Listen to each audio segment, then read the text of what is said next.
to Back in the Kitchen, and it's Christmas time. Many people worry on Christmas Day about cooking meat, and a lot of people worry about eating meat. They tend to worry mainly about the fat what's in there and thinking that it's going to be bad for them.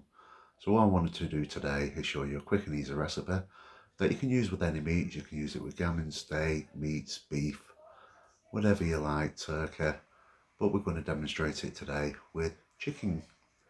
So without ado, let's have a look. We're going to start with these 2 carrots, 2 pieces of celery or sticks of celery, and 1 onion.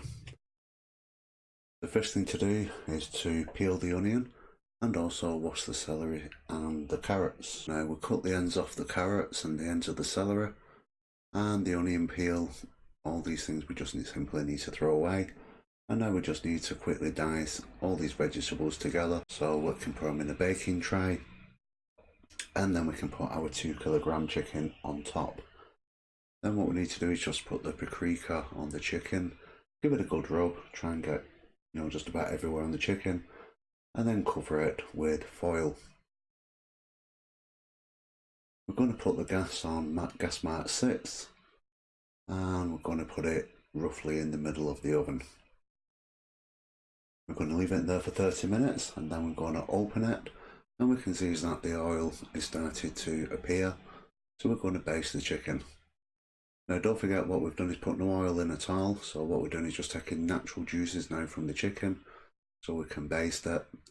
Then once we're finished, we can recover and put it back into the oven for a further 30 minutes. And then once again we can rebaste, and as you can tell now is that there's a lot more juices come out the chicken because we've got the bed of vegetables, and all that fat and all those juices are not going back in the chicken, and by basting it we're keeping it moist. And if you look there, you can see that the fat is literally under the vegetable limit and away from the actual meat. So now what we need to do is just keep repeating every 30 minutes until the chicken is golden brown, which is then ready for serving. Of course, we've got all the juices and the vegetables.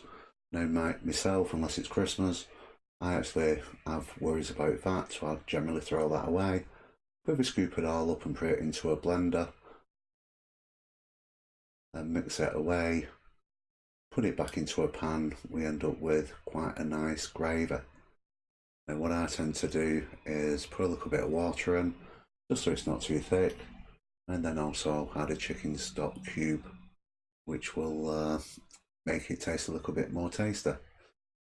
So keep it stirring, put the heat on a medium heat, give it a good stir, put the stock cube in, keep stirring until the stock cube completely dissolves, and at that point we are able to put it into a gravy boat. So there we go. So how to do any beef for Christmas, simple and easy, and also how to make homemade gravy. If you have enjoyed this video, then please provide your support by liking this video and subscribing to this YouTube channel. If you are watching on Facebook, then please like and share this video with your family and friends. And as always, thank you for viewing.